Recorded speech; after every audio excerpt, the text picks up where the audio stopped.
Hey guys, it's the Lady J Says, bringing you the sassiest video content on Cage Side Seats. I have a very special guest with me today doing an interview. He is the Kansas City-based artist Rob Schamberger. Hey Rob, thanks for being here today. Thanks for having me on. Appreciate it. I have a lot of questions. I'm really excited to talk to you today, so let's just jump right in. First off, how did you become an artist? That's kind of like how I became a dude. About 7. My older stepbrother got me a copy of The Incredible Hulk, and we spent the whole weekend redrawing everything from it. And I just knew right then, like, this is what I want to do. So, did you ever take any classes, or are you entirely self-taught? Had a very good junior high and high school art program, but otherwise mostly self-taught. Had a lot of mentors, like learning people hand on in person, but that was it.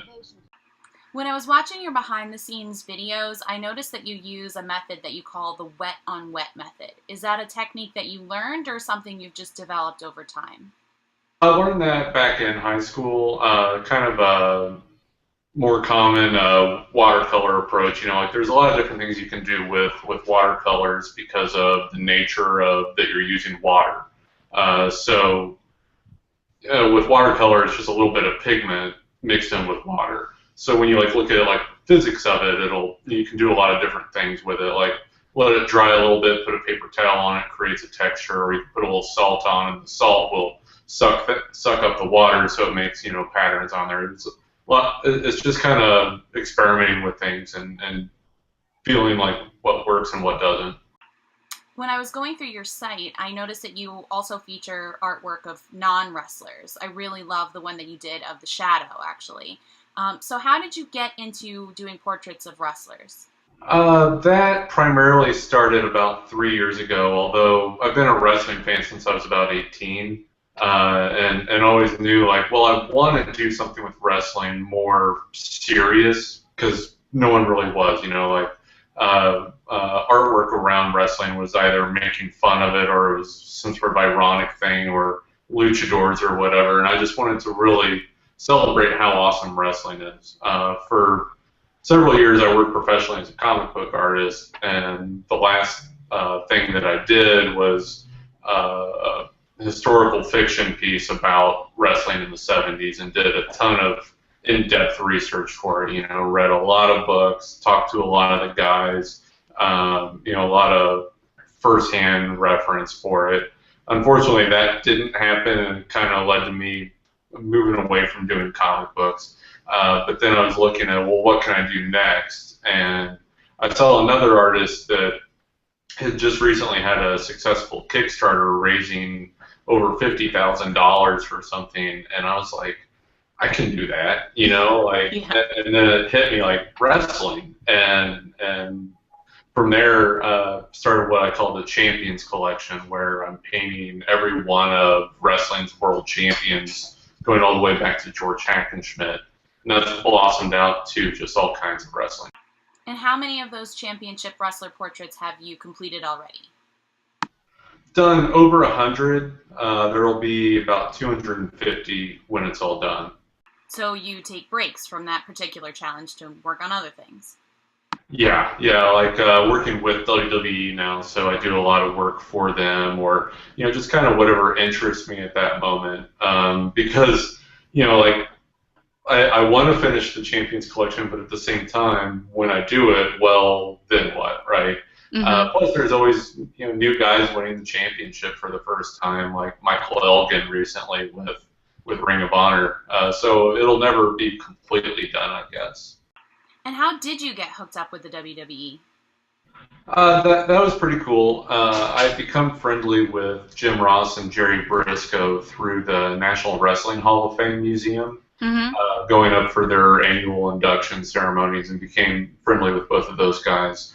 And last year, SmackDown was coming to Kansas City, where I'm at, and I was doing a charity art show fundraiser at the same time for Make-A-Wish.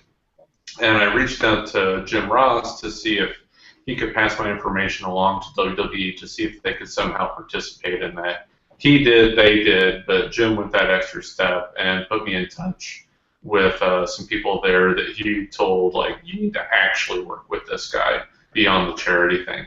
And we talked through most of last year, and then by the end of the year, we launched with the auctions, and now we're doing the weekly auctions, and then also got quite a bit up on Shop. Do you get to be there when the wrestlers sign their portraits? Yeah, I actually get to go in person. Whenever they come to town, I'll go backstage with a huge stack of paintings to get signed. And then also at WrestleMania, I was actually there painting live for the whole week, and going to be doing the same at SummerSlam here in a couple weeks. And how did you get involved with, is it the Professional Wrestling Hall of Fame? This is actually a separate organization from the Professional Wrestling Hall of Fame. It's Okay. the National Wrestling Hall of Fame. It's more about the amateur Greco-Roman stuff, although they have a pro wrestling wing, and now they're including MMA as well. Okay. But it's in northern Iowa, which was about a 5-hour drive away, and it was 3 years ago when it was the first time I went, and just asked them, hey, can I participate in this? I'm doing this wrestling art thing. Seems like a good fit for a museum. And over the years, it's just blossomed into a thing where this year I did larger portraits of all of the inductees, and they surprised me with the award at the banquet, honoring me for all the work that I do with the wrestling art and naming me their official artist. I didn't know that was coming. It was a huge, gigantic honor. There is a really great photo of you standing next to, I can't remember who it is, but you have all the paintings behind you. Probably Jerry Briscoe. Yeah, I think that's who it was. An amazing guy. All the good stories you've heard about him are true. Probably most of the bad ones too, but Jerry's a great guy. I'm sorry, my attention keeps going behind you. Is that a painting of WrestleMania? Yes, something that I'm working on right now. I thought I'd give you guys a little scoop on that. It's all the big moments from WrestleMania 30. Pretty excited to be working on this one. Awesome. Tell me a bit about what inspires you to paint other wrestlers outside of the Championship Wrestler Series. A lot of it is kind of something where I'll realize, oh, I haven't done that yet, or like when Stardust debuted, I was like, okay, that's just a natural fit for me and my art, so I'm going to do that. And then this one was a special commission. I don't take a lot of commissions, but this was one that sounded interesting to me to do. With the amount of work that I do for WWE, I don't have a lot of time to fit in commissions, but when I can, I love being able to do that for the fans as well. So what do you do to keep yourself sharp as an artist? What do you do for yourself? Unfortunately, I don't get a lot of time to do stuff just for myself, although the majority, I'd say 99% of what I do, I really, really enjoy doing. So it's still kind of for me, even though I don't hold on to it. But as far as pushing my style and my knowledge of art, I spend about an hour every morning looking at other people's art. Looking at, I view style as problem solving.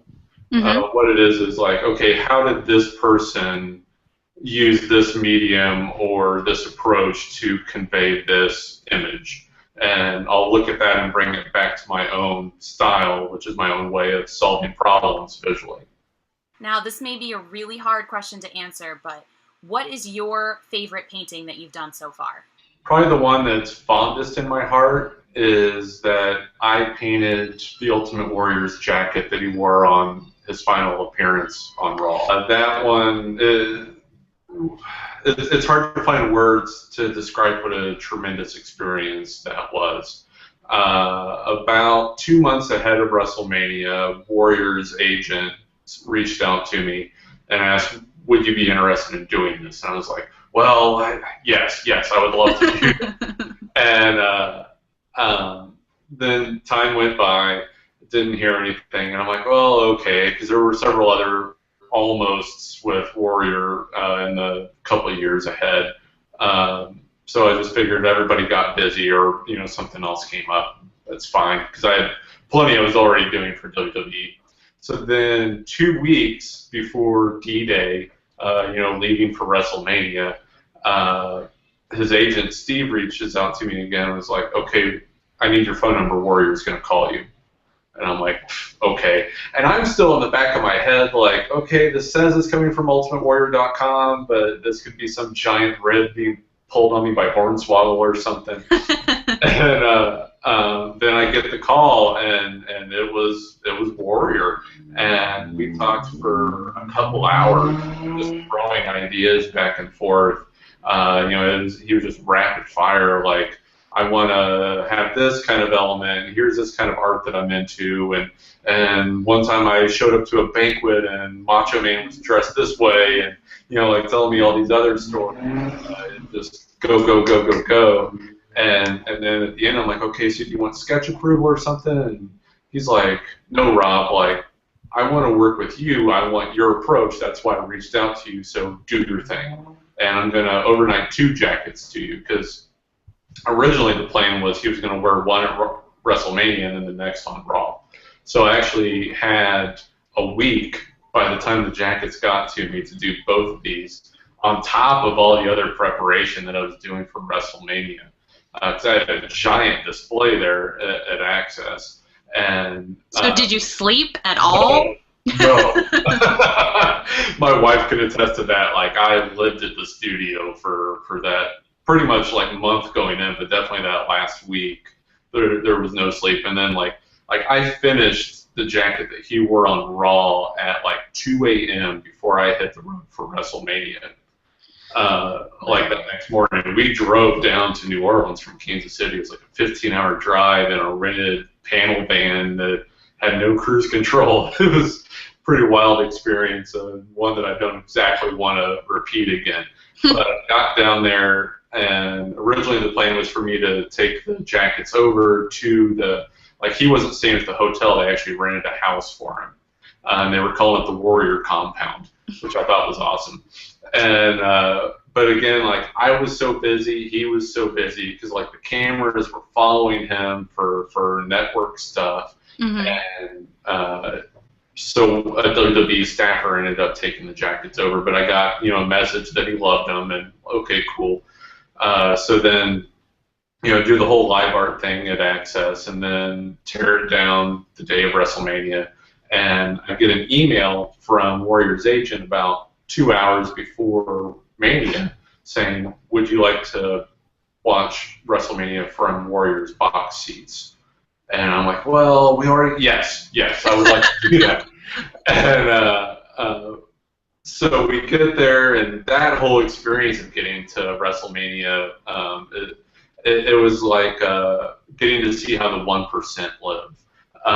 Like we first went to WWE's hotel. I was staying at a different hotel because I'd already booked everything way ahead of time before I knew I was going to go down there as part of WWE. Mm-hmm. So we get to the hotel that they're at, and like I don't know why I'm so fixated on this, but this is the thing I tell everyone. The public bathroom in the hotel, the paper towels were individually monogrammed. And like my wife told me, like the ladies' room, instead of stalls, it was individual rooms. Like this is how the 1% live. And it's like, okay, I could get used to this, right? Yeah.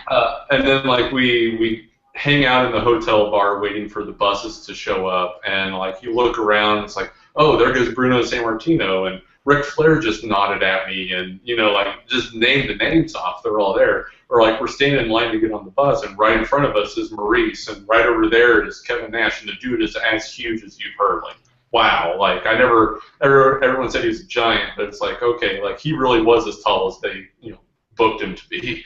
And so we get on the bus, get down to the corner, and then we sit there forever because like traffic's crazy. One, it's New Orleans, and then 2, it's WrestleMania, right? Yeah. And then I see a whole bunch of police lights go by, and I turn to my wife and I'm like, oh, we've got a motorcade. And she's like, shut up. No, we don't. Yes, they shut down New Orleans WrestleMania traffic for us to get to the Silverdome and Superdome.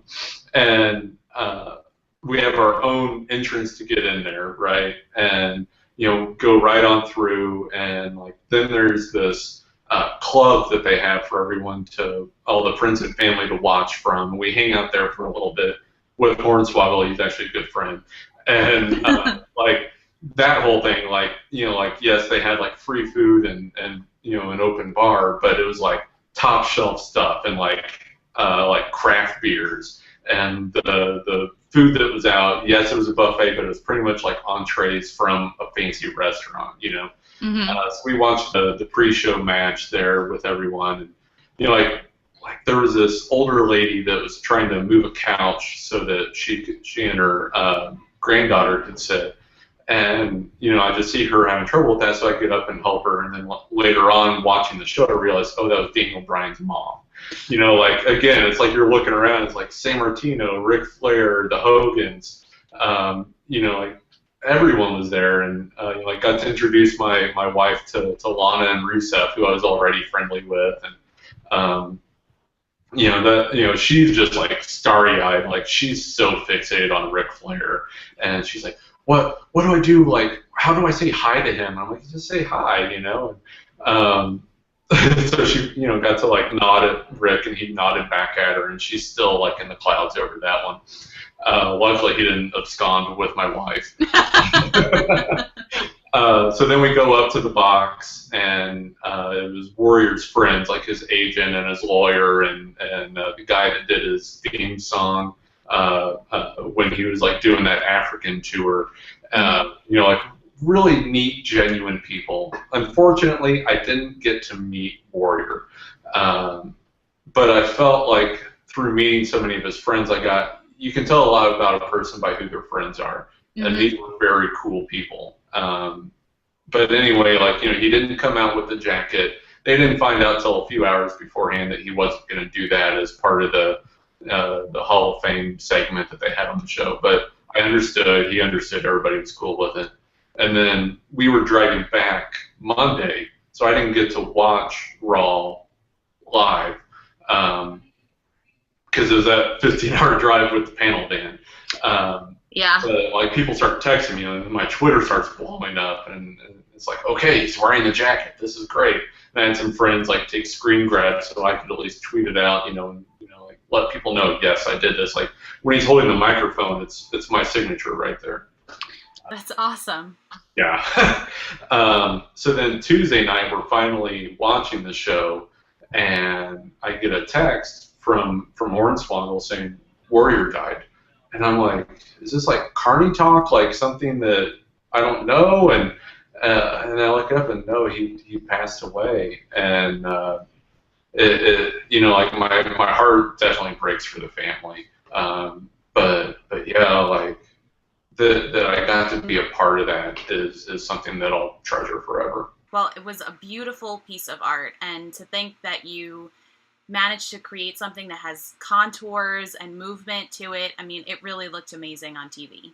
Thank you. And yeah, like talking with him, it was so surreal. Like he told me that he watches all my YouTube videos and that he's daydreamed about being in the studio with me and getting some painting tips from me. And I'm like, all I can picture is like him as Ultimate Warrior, circa 1990, like him like running through your studio.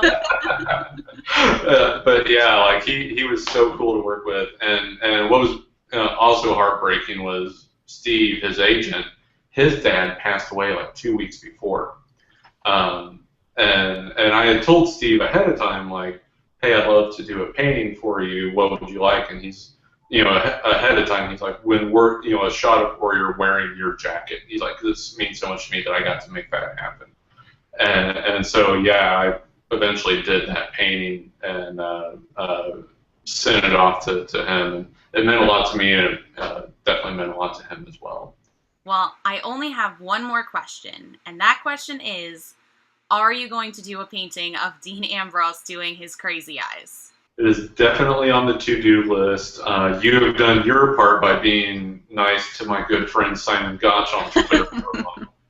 And I will continue to be nice. And for anybody out there who doesn't follow Rob and I on Twitter, a while ago when I first mentioned to him, like, you should do this Dean Ambrose painting, he told me that he would consider it if I was nice to his friend, Simon Gotch. So I've been very nice to Simon Gotch, and Simon will even tell you that I have been nice. Keep that So I will in mind. make that painting happen. Why are you so hard on my buddy? What's up with that? Well, when the Vaudevillians first premiered on NXT, a lot of people were sending me messages, friends of mine who knew I have a theater background, saying, you must love these guys, they're totally up your alley, and they are. They absolutely are, and I really loved the gimmick. But looking at it from a business perspective, I was thinking to myself, you know, I am a strange theater geek. I'm a performance nerd, and I don't know that anybody else is going to have the same feeling of overwhelming love for the vaudevillains that I have. But you know what? I was wrong. I'm saying it right here for the first time. I was wrong, because they are probably the darlings of NXT in terms of tag teams. Everybody loves them, and yeah, I was wrong. He and I have been friends pretty much since I started with the wrestling stuff. He was out of the Kansas City area, a few hours out of town, but he would come through here quite a bit when he was wrestling under the name of Brian Drago. And I just knew, like, I just got it right then, like, oh, this is great. Because, you know, also I was doing all the historical research of wrestling, and had just done, you know, George Hackenschmidt and Frank Gotch. Mm-hmm. And so I was like, oh, okay, I get this. I see where you're going with this. And, you know, there's the potential for it to spin out into like a, you know, like an uppity hipster or something, you know, like saying like, oh, I did that move before it was cool or whatever. But he's so good portraying that role. I love it, and I hope it gets onto the main roster. He was already on Raw a few times as a Rosebud, you know. Wearing his red fez, right? Yes, Doctor Who reference. And that is really a big part of why I've grown to love Simon, because he's always on Twitter referencing all of my favorite nerd fandoms. Exactly, yeah. He even said when he went from Ryan Drago to Simon Gotch that he regenerated. Of course he did. That makes complete sense. Yes. Well, thanks for being with me today, Rob, and I cannot wait to see that Mania painting behind you finished. Thank you. It was a nod to the piece that I did at WrestleMania 30, which was quite a bit bigger. It was 7 foot by 5 foot. It was 30 years of WrestleMania. It's actually up at the Stanford headquarters now. An amazing piece of art right there in Stanford. Thanks for coming on today and sharing some great stories with us, Rob. Thank you very much. Thanks for having me on the show. And thanks to all of you for watching. Make sure you visit robschamberger.com to find out more about Rob's future projects and to find out how you can own a Rob Schamberger original. You can also follow Rob at Rob Schamberger on Twitter, and while you're there, you might as well also follow at The Lady J Says. As always, I'm The Lady J, and this has been what both Rob Schamberger and The Lady J Says.